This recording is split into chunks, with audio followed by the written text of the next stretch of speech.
Hujambo na karibu mtazamaji katika kipindi kipendacho, kipindi cha Kiswahili, kipindi ambacho kwacho bila shaka twaletea kwa minajili ya kufahamisha na kuelimisha mambo mengi yanayohusiana na lugha nyenzi, tasnia ya Kiswahili. Kipindi ambacho kwacho mwaletewa naye Kubasu Wanyonyi, mwalimu aliyebobea katika lugha nyenzi, tasnia ya Kiswahili. Basi natumai popote pale ulipo mtazamaji, ubuheri wa afya. Kwangu mie mzima hadidi ya kitawi cha Mkarara, nashukuru Maulana kwa kunenesha na kunipa siha anuai. Basi natumai kama kao umekwisha jiandaa bambam, na muda usiokadiria tutakuwa tukiyafanya nini, tutakuwa nikiwadokezea yale ambayo kwayo bila shaka nilikuwa nimewaandalia kasiki, ili nawe uweze kufanya nini, uweze kuyanakili katika matini yako. Natumai una matini pamoja na kalamu, bila shaka ni vyema uyanakili, ili kwamba wakati ule utakapokuwa unayadurusu ama unapitia, bila shaka mambo yatakuwa aula au mambo yatakuwa mepesi sana. Bila kupoteza muda, leo ikiwa ni tarehe ngapi? Leo ikiwa ni tarehe 12 mwezi wa 3 mwaka wa 2023 au 26 ukipenda. Kasiki hii tunataka tuangazie uhusiano wa watu na nchi zao, jinsi ambavyo kwavyo watu wanahusika na nchi zao. Uhusiano wa watu na nchi zao, na nchi zao. Kumbuka neno nchi tuliorodhesha katika ngeli ya hizi kwa kiambishi i umoja na kiambishi zi wingi. Basi tunataka tujue jinsi ambavyo kwavyo watu wanahusika katika nchi zao. Kwa mfano, wewe unahusika vipi na nchi yako? Je, wewe ni mzaliwa katika nchi yako? Je, wewe labda uko katika nchi fulani ambayo labda wewe ni mwananchi katika nchi hiyo, lakini wewe ni mwananchi kwa kusajiliwa, ama bila shaka utaweza kuifahamu baada ya mwisho au tamati ya kipindi hiki. Katika tunapozungumzia kuhusu uhusiano wa watu na nchi zao, tunataka tuende moja kwa moja kwa sababu muda umeipa kisogo, na tunabudi kuangazia balozi. Kuna mtu anayefahamika kama balozi. Na balozi ni nani mtazamaji? Balozi ni mtu ambaye bila shaka huwakilisha nchi yake katika nchi nyingine. Yeye huwakilisha nchi yake katika nchi nyingine. Kwa mfano tu, ukija hapa Kenya wapata tukakuwa kuna balozi kutoka nchi ya Marekani, nchi ya Uganda, nchi ya Tanzania, labda nchi yoyote ile barani Afrika au katika dunia nzima, mtazamaji ambaye sasa hivi wanitazama. Basi tutapata tukakuwa iwapo kuna mtu ambaye yutoka Marekani na yuko hapa na yuko kwa minajili ya nchi yake, ambaye anawakilisha nchi yake. Tuseme kwa mfano tuseme rais kutoka kule Marekani yataka kuja hapa Kenya. Kuna mtu ambaye atamwakilisha kutoka nchi yake, ambaye ni mzaliwa kutoka nchi yake, na bila shaka alichaguliwa kwa minajili ya kuwakilisha nchi yake. Yeye ndiye atahakikisha kwa rais wake amefanya nini, yuko salama, anapata usalama ama ulinzi thabiti mahali atakapolala, sehemu zote kwazo, chakula atakachokila, yeye ndiye anajua ama yashughulika ama anahakikisha kwa mambo yako barabara. Basi yeye ni balozi. Katika lugha ya kimombo tunaita ambassador. Basi tunaita ambassador.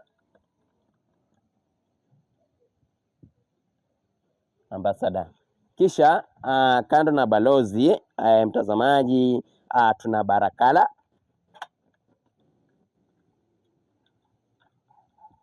Basi barakala ni nani? Barakala ni mtu ambaye bila shaka tuwadokezea kwa hujipendekeza. Yeye kazi yake ni kujipendekeza, na mara nyingi hujipendekeza kwa mtu fulani ili angaa apate cheo. Na haya ni mambo ambayo huwa yanatokea hata nyakati za uchaguzi, ama uchaguzi ukielekea unapata mtu fulani anaegemea upande fulani, maana yeye anajua akiegemea upande huo, labda upande wa serikali, anajua huyo serikali akipata nini, akifaulu, ama hata kama sio serikali lakini ashakuwa na matumaini kwa mtu huyu hata huenda kafaulu, basi anajipendekeza kwake ili angaa huyu mtu akifanya nini, akifanikiwa, bila shaka atampa nini, atamkabidhi cheo fulani ambacho kwacho huenda kikamfaidi au shini au katika maisha yake. Basi mtu huyo tumuita barakala, anayejipendekeza ili apate cheo au kitu fulani.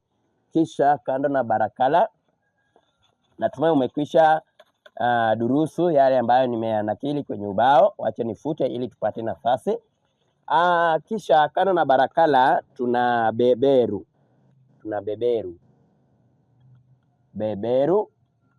Basi beberu ni nani mtazamaji?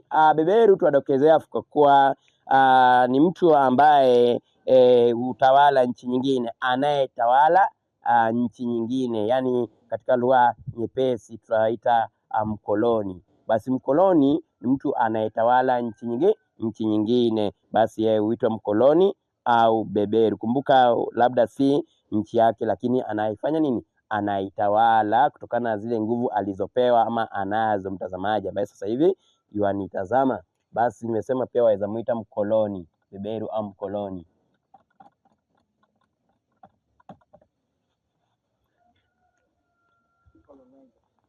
Basi hivyo beberu au mkoloni, ambaye kwa bila shaka labda kwa kimombo waweza muita a colonizer. A colonizer or a colonialist. A colonialist, mtazamaji ambaye sasa hivi anitazama. A colonizer yule ana colonize, kisha colonialist sasa ndiye beberu au mkoloni. Kisha kando na huyo mtazamaji tuna bepari. Bepari. Basi bepari ni nani? Bepari ni anayefanya biashara kubwa ya kiuchumi na faida huwa ni yake. Anafanya biashara kubwa ya kiuchumi, lakini utapata kwa mara nyingi faida huwa ni nini? Faida ni yake. Kuna mtu labda katika nchi fulani, kwa mfano hapa Kenya utapata kuna wale wafanya biashara kubwa ambao unapata wanafanya biashara ya kiuchumi, lakini faida mara nyingi huwa ni yake, faida anatia mfukoni. Kisha tuna bwanyenye. Naam, basi nadokezea kwa ni investor, unaweza muita investor katika lugha ya kimombo. Kisha tuna bwanyenye, sio bwenyenye tafadhali, ni bwanyenye, au pia waweza muita tajiri. Huyu ni mtu mwenye mali nyingi, huitwa bwanyenye au tajiri, mtazamaji ambaye sasa hivi wanitazama. Pia waweza muita mkwasi.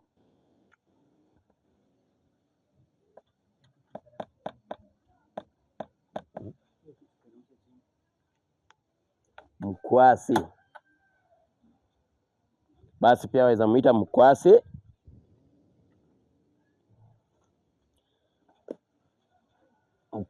Huyu ni tajiri mwenye mali nyingi. Kisha kando na tajiri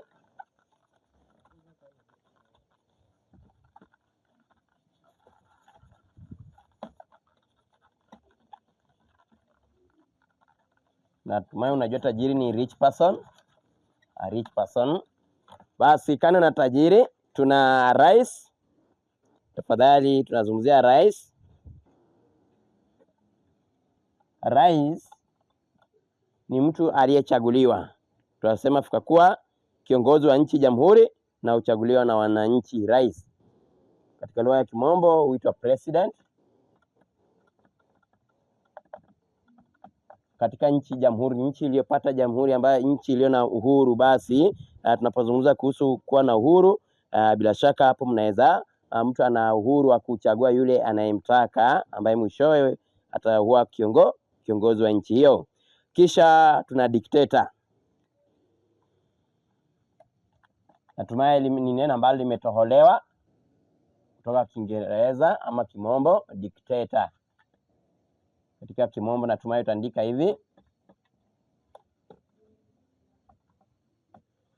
Basi dictator ni anayetumia mamlaka ya kimla ili kuongoza watu wengine. Yeye anatumia mamlaka ya kimla kwa mabavu, yeye na anaongoza jinsi anavyotaka kulingana na matakwa yake, mtazamaji ambaye sasa hivi anitazama. Hakuna chochote utakachomdokezea ama atakachoambiwa na mwananchi ama yeyote yule. Yeye ana jinsi anavyotaka, naongoza anavyotaka.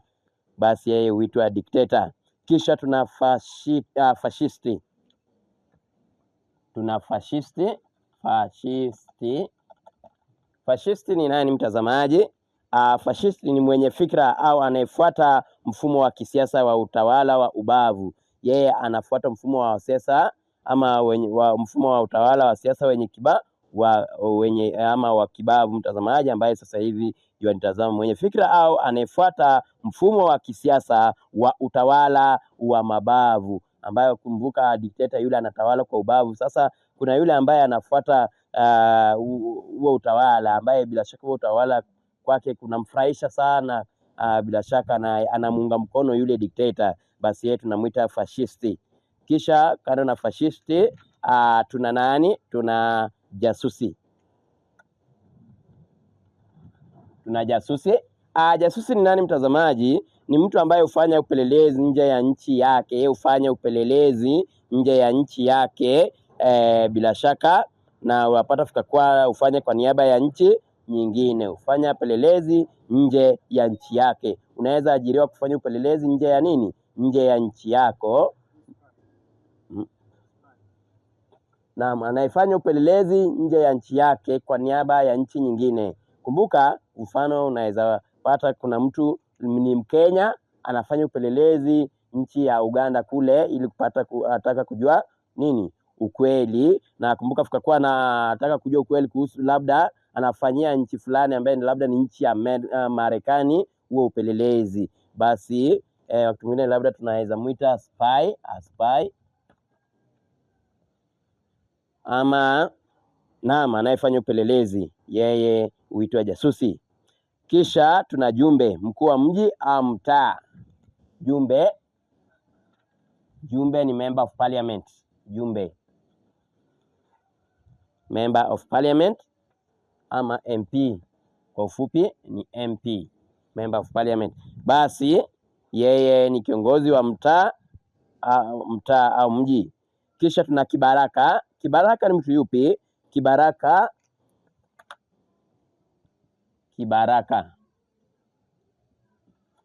huyu ni mtu anayefanya kazi chini ama mwenye hadhi ya chini, anayetumika chini ya mtu mwingine, ambaye tuseme kwa mfano wewe umeajiriwa, unafanya chini ya mtu mwingine ambaye ni tajiri wako mtazamaji, hata kama sio tajiri yako, lakini yeye ni kiongozi wako kule kazini, basi yeye ni wewe ni kibaraka, kwa sababu unafanya chini ya yule mtu. Kibaraka. Kana na kibaraka tuna haini. Hayo ni mambo majina ambayo watu wengine wasikia hata wanasiasa wakiitana ama viongozi wakiitana, unapata basi haini ni kiongozi ama tunaweza sema ni anayesaliti mwingine.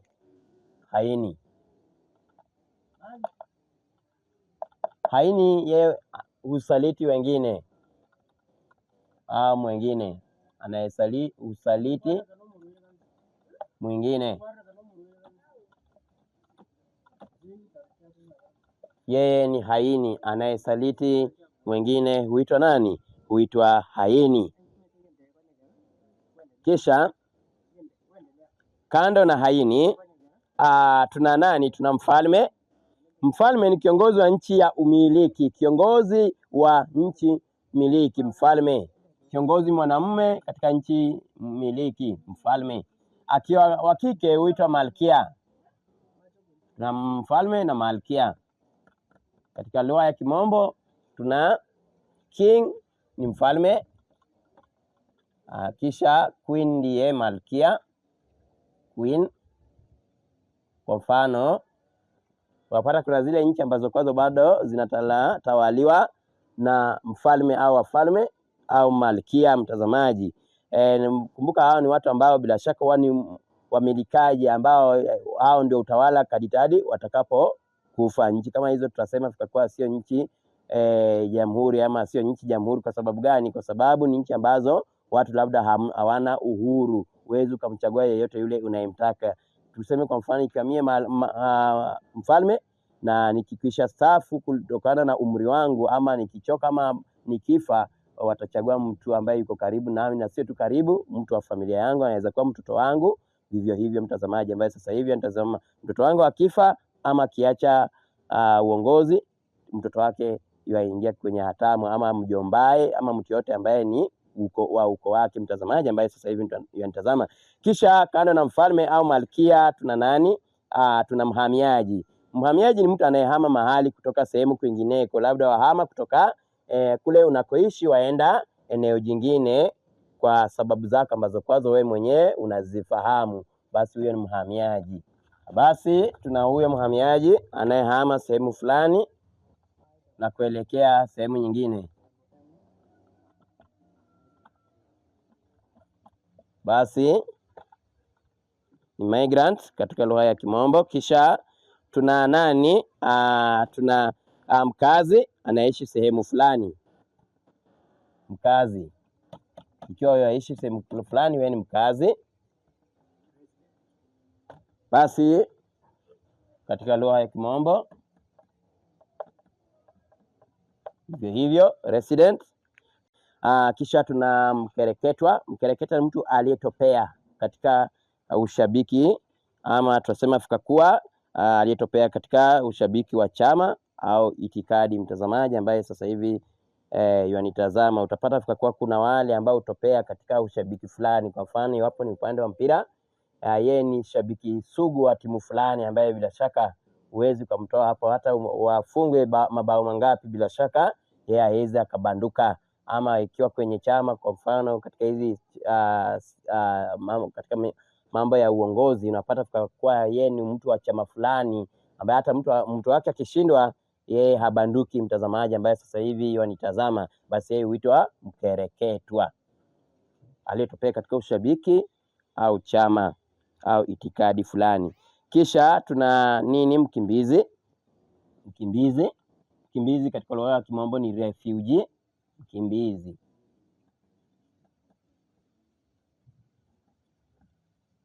Basi mkimbizi au refugee ni aliyekimbilia nchi nyingine kwa minajili ya usalama au ili kutaka usalama. Unaenda nchi fulani, unatorokea nchi fulani, baada ya kugundua kwa kule katika nchi yako hamna usalama, basi watorokea nchi fulani ambayo unadhamiria kwa uende ukapata usalama kule. Wewe ni mkimbizi au refugee katika lugha ya Kimombo. Kisha tuna mkombozi. Mtazamaji, mkombozi ni nani? Anayekomboa watu wake kutoka udhalimuni. Mkombozi anayeokoa au anayejitokeza kuokoa wenziwe kutoka udhalimuni, wanapodhulumiwa. Mtazamaji ambaye sasa hivi anatazama, tuseme kwa mfano kuna mtu yule ambaye anawadhulumu wengine, labda ni kiongozi, aweza kuwa ni rais, mtazamaji, na kwa sababu uongozi wake ni ile ambao bila shaka ukiangazia, ukitazama kwa uzuri, ni kudhulumu wananchi. Na basi hata kama sio rais, mtu yote yule ambaye ana uongozi labda kule kazini na anadhulumu wenzake ama wenziwe, hawafanyii kulingana na matakwa ama kulingana na jinsi ambavyo kiongozi anafaa afanye, basi kuna mwingine atajitokeza sema hapana, liwalo na liwe limetosha na haitaendelea tena. Basi yeye kwa sababu anatetea wengine, anajitokeza kwa wenzake, basi yeye huitwa mkombozi. Kisha tuna mlowezi. Mlowezi ni nani?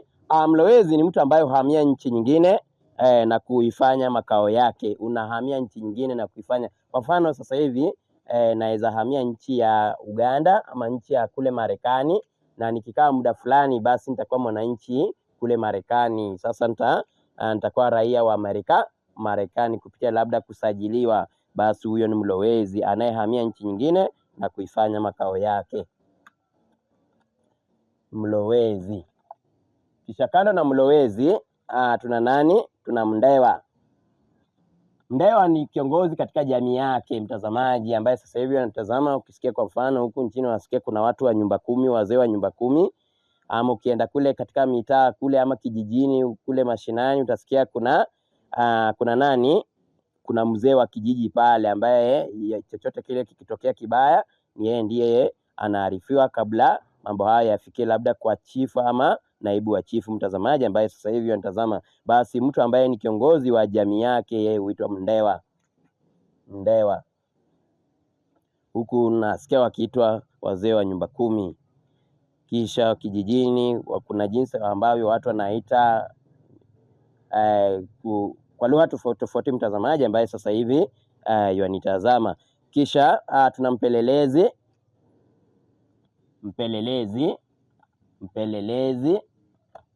ambaye ni CID ama DCI. Basi DCI ni mpelelezi, ni anayechunguza watu au wahalifu, ambaye ni mpelelezi, au pia waweza muita mdadisi au mduzi. Mdadisi au mdunzi au mdunzi, yani DCI, Director of Criminal Investigation, an investigator. Huyo sasa ndiye tunamuita mpelelezi, an investigator. Kisha tuna msaliti, anayesaliti wengine. Kuna mtu ambaye unapata ni msaliti, unaweza zungumza naye mambo fulani, mambo yenu ya kisiri ambao utaji mtu mwingine ajue, lakini mwisho anakuja anatoa mambo yako waziwazi. Yeye ni msaliti kwa sababu amefunua uchi wako, mtazamaji ambaye sasa hivi unatazama. Basi anayeshirikiana na maadui, mara nyingi hushirikiana na maadui ili kuhujumu nchi yake au kufanya maovu. Unasikia mtu amevamia ama watu fulani wamevamia nchi fulani, ujue fika kuwa hao watu labda hawatoki hata nchi hiyo, wanatoka mbali sana, lakini unapata fika kuwa wanakuja wanavamia sehemu fulani. Haya ni mambo ambayo wanatokea mara nyingi, natumai unayafahamu. Basi utapata fika kuwa ukifanya uchunguzi utapata fika kuwa yule aliyewapa mwelekeo ni yule tu ambaye wa nchi hiyo, kwa sababu yeye ndiye anafahamu nchi hiyo ni nchi yake, anaifahamu vizuri sehemu ambazo kwazo ambazo kwazo labda anajua fika kwa hii sehemu ikivamiwa bila shaka kutatokea mazuri, anaonyeshana kwa sababu yeye anajua vizuri. Huyo ni msaliti. Bila kupoteza muda, kwa sababu muda umeipa kisogo, tutaka tuende kwa mtalii ambaye kwa kimombo ni tourist. Basi tourist ama mtalii katika lugha ya Kiswahili ni mtu anayetalii au anayetembelea mahali kwa ajili ya kujivinjari, anajivinjari. Basi yeye ni mtalii ama tourist. Kisha tuna mtawala, aliye juu ya wengine kimamlaka. Mtawala aliye juu ya mamlaka ama aliye juu ya wengine kimamlaka, aliyopewa alipochaguliwa. Basi mtu yote yaweza kuwa katika kazi yoyote ile, mtazamaji ambaye sasa hivi unatazama. Kisha tuna mtoro. Mtoro ni mtu anayetoroka kwao. Mtoro yeye ni kama anatakuwa kama mkimbizi, lakini sasa mkimbizi mambo yake mara nyingi mambo yao yanabainika wazi, lakini huyu mtoro yeye anaondoka tu mahali bila ya ruhusa, yeye huitwa mtoro.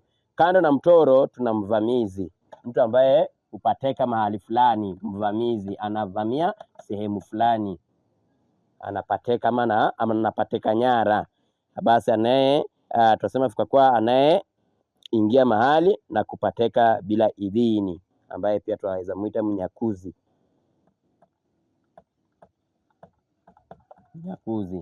Kisha kando na mvamizi tuna nani? Tuna mwananchi. Mwananchi ni mtu ambaye yazaliwa katika nchi fulani, mwananchi, na amelelewa huko, amekolea. Mwananchi, mtazamaji ambaye sasa hivi unatazama, kwa mfano labda wewe ni mwananchi, ni mwenyeji wa nchi fulani, yeye ni mwenyeji. Basi kisha mwenyeji ni nani? Mwenyeji tu ni mtu aliyezaliwa mahali fulani na yungali anakaa pale, mtazamaji, yeye ni mwenyeji. Na ndio maana nimekudokezea kwa mwananchi ni mwenyeji wa nchi fulani au mahali fulani na yungali anakaa pale, ama mwenyeji wa nchi fulani ni mwananchi. Kisha mzalendo ni mtu anayependa nchi yake. Tuna mzalendo anayependa nchi yake na yu tayari kuifia. Mzalendo anayependa nchi yake na yu tayari kuifia, mtazamaji, liwalo na liwe, anayependa nchi yake kabisa. Mara nyingi utapata akitetea nchi yake na mambo mengine mengi yanayotokea, kwa sababu yeye ni nini? Yeye ni nani? Yeye ni mzalendo anayependa nchi yake. Kisha tunamzalia. Mzalia tu ni mtu aliyezaliwa sehemu fulani na amekolea hiyo sehemu, halafu huyo ni mzalia anayezaliwa mahali fulani, na mzaliwa aliyezaliwa mahali fulani au eneo fulani, ambaye pia tunamuita mzawa. Mwisho kabisa tuna raia. Natumai kila mtu yajua raia ni mtu aliye na haki za kisheria kutokana na kuzaliwa katika taifa fulani. Ana haki za nini? Za kisheria, kama vile kupata kitambulisho, kupata kazi na mambo mengine mengi. Yeye ni raia. Basi mwanagenzi au mtazamaji ambaye amekuwa nami kuanzia ama tangia mwanzo wa kipindi hiki, nashukuru sana kwa muda wako, na bila shaka tutaelekea katika tamati ya kipindi cha Mbilecho. Wahedi walio kulikuntu, kubali wito ila kataa uitwalo, iwapo halina maslani nawe. Basi nashukuru kwa kubali wito wangu na ukaweza kutazama kipindi hiki, na Dayani mwenye kujalia jala zake neema tolatola akunemeshe sihaba, uwe na wakati usiokuwa na bugdha.